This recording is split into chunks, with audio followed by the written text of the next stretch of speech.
Hey, what's up guys? I got a bike here today. This is a personal bike of mine that doesn't make the channel very often, but it's gonna make it today. This is a 2018 KLX250. I bought it brand new. It's got a full FMF exhaust on it, EGK tuner under the seat, which stands for electronic jet kit, bark busters, gotta have those, Renthal bars, Oxford heated grips, these bag luggage things that just do nothing but add weight. Besides that, it's stock. It's got a skid plate on it, an aftermarket skid plate, which it really doesn't need, but I figured I better add it anyway. As you can see, we are in this bike's natural habitat. So this is where this bike shines the most. It's out in the woods, riding power lines. Let's get out of here. So I've had this bike at least 2 years now, probably a little bit longer. So I've got a pretty good feel for it. When I originally got this 250 dual sport, this KLX250, I wanted to travel on it. I wanted to take it to West Virginia. I wanted to take it all over, right? But I quickly found the limitations of a 250. This bike, before I start shitting on it, this bike does do some things very well. It does dirt roads, gravel roads, trails, single track, shit like this. It does it very, very well. Very, very well. You know, I'd be hesitant to take a truck back here, but this dirt bike, whew, you know, this thing is awesome. As you can see, we have a chain up on the road. That's no big deal for the KLX. So this bike is great at single track, obviously, right? Everybody knows that. You can look at it and tell. But where this bike falls short is the pavement. So yeah, at first glance, you know, yeah, this thing rips. And it will go flying down this road. But it won't go faster than like 75 or 80, I guarantee it. As you can see, we're in 6th gear, we're doing 75. We're at 8,000 RPMs and climbing. A solid 8,000. We're not below it, we're right at it. And this is it, this is all she's got. Now my problem with that is, when I got this bike, I got it under the pretense and the anticipation that I was gonna take it traveling. You know, I was gonna load it up, I was gonna put a backpack on the back, and I was gonna take it 500 miles. I was gonna ride it out 1,500 miles out to the desert, right? I quickly found out that this bike is not for that, not at all. So if you're gonna do something like that, you need to think about a DRZ 400, right? Or maybe the WR450 and put some lights and blinkers on it, or maybe a DR650 or the Honda XR650.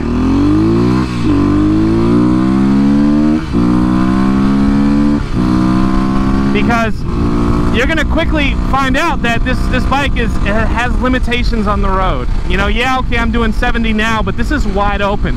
If you get up on the interstate, you know, where people are doing 75, 85, 90, right? You're gonna be in the slow lane all the time, wide open throttle, getting blown by everyone, 18-wheelers, everyone. They're gonna treat you like you treat a 50cc scooter on a main road.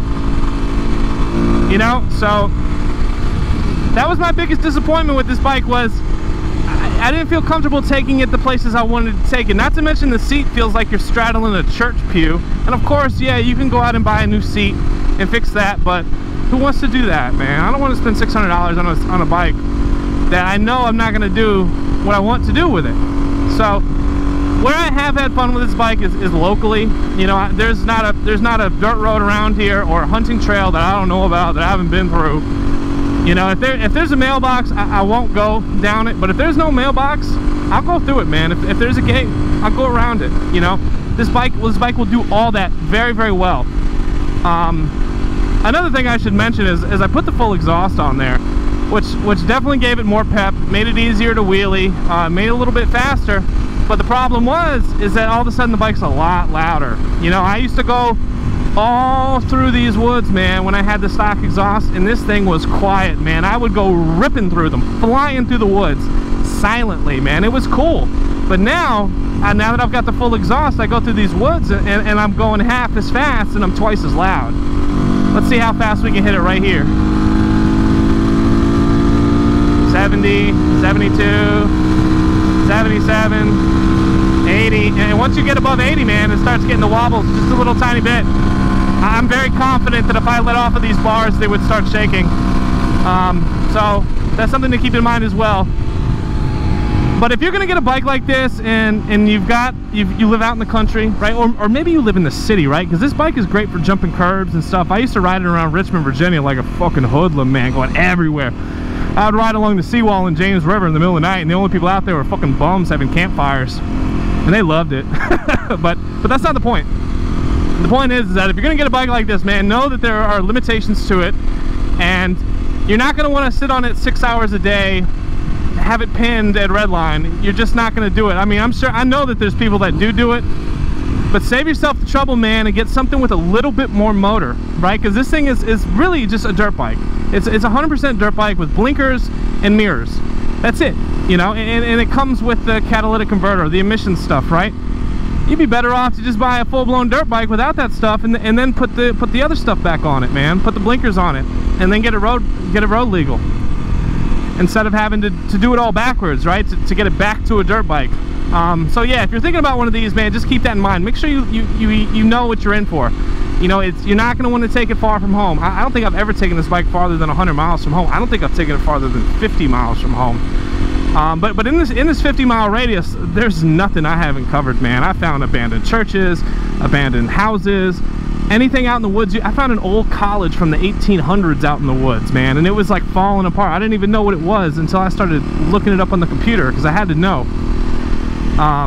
But I've really been disappointed with the 250. I'm tired of it. I'm ready to sell it. If I do get another dual sport, which I'm sure I will, it'll probably be a 650. Hell, it may even be the Pan America. KTM makes a badass 1002, man. You know, because I do like going through the woods, and I like all that stuff too, man, but I also like being able to get on the highway and keep up with traffic. I like to move a little bit faster than traffic, you know?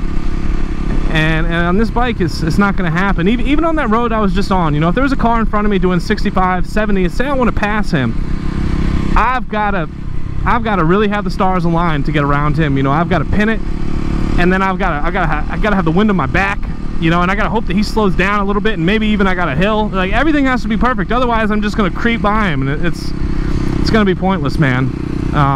So yeah, anyway, those are my thoughts on this 250.